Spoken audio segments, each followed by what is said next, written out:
On vit dans un monde d'informations.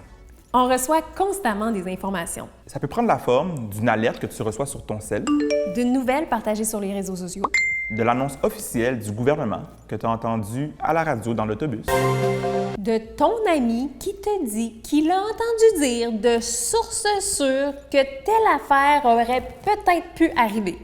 Ça, est-ce que c'est une rumeur, une information, une fausse nouvelle? Des fois, ça se peut que ce soit une information valide. D'autres fois, une information qui a l'air valide et qui est vraiment choquante peut s'avérer être une fausse nouvelle. En temps de crise, on est bombardé d'informations. C'est normal parce qu'il y a une crise. Puis quand il y a une crise, il faut s'informer pour comprendre ce qui se passe, savoir quoi faire. Mais des fois, ça crée le contexte parfait pour semer la confusion. Qu'est-ce que je fais? L'information, elle peut changer d'un jour à l'autre et même d'une heure à l'autre. Donc, ça se peut qu'une information soit valide un jour et qu'elle ne le soit plus le lendemain. En plus, en situation de crise, ça se peut qu'on soit plus anxieux puis qu'on prenne pas le temps de vérifier si notre information est fiable. Une information est probablement plus fiable si elle provient d'une source crédible. Pour savoir si une source est crédible, on peut se demander si la personne qui transmet l'information a une bonne expertise sur le sujet.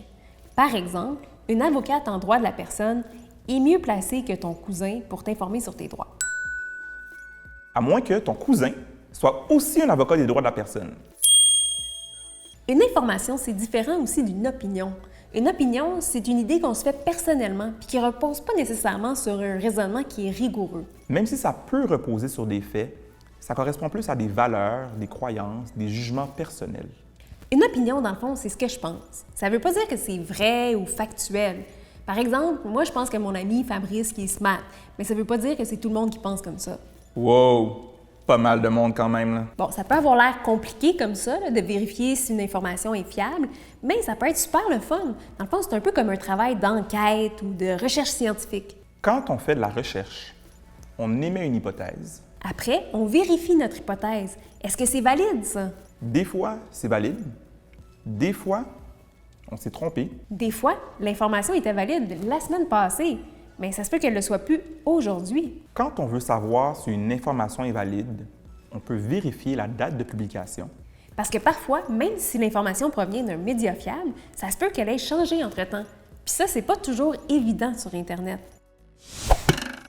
Si je t'apportais un vieux journal tout jauni en te disant que Justin Bieber vient de se teindre les cheveux en rose, tu me dirais probablement « Franchement, Fabrice, ça c'est arrivé en 2019 ». Je te dirais surtout que c'est pas vraiment une information d'intérêt public. Mais oui, ça fait partie de la démarche de vérifier la date. On se questionne, on vérifie, on recommence. Dans ce processus-là, ça peut être utile d'aller voir plusieurs sources. Par exemple, si un article de journal traite d'un sujet, je peux aller voir si les autres journaux en traitent de la même manière. Oui, la source, c'est super important. Par exemple, tu peux trouver une information hyper intéressante sur un traitement prometteur contre le cancer, mais si en te questionnant sur la source, tu réalises que l'information provient d'un exportateur d'ananas, ça vaut la peine d'aller voir ce que les experts scientifiques en pensent. aussi, si tous mes amis partagent la même information sur Facebook, Instagram, TikTok, ça peut valoir la peine d'aller vérifier à l'extérieur de mes réseaux sociaux à moi pour vérifier s'il n'y a pas d'autres points de vue. Sinon, c'est un peu comme si je pensais que les chevaux, ça n'existe pas, juste parce que j'ai fait le tour de mon quartier puis j'en ai vu aucun. Oui, il faut ouvrir ses horizons. S'informer, c'est super important, surtout en temps de crise. C'est pas si compliqué que ça. Va faire ton enquête. Vérifie tes sources. Assouvis ta curiosité. Aiguise ton esprit critique. Et surtout, n'aie pas peur de te tromper. Ça fait partie du processus.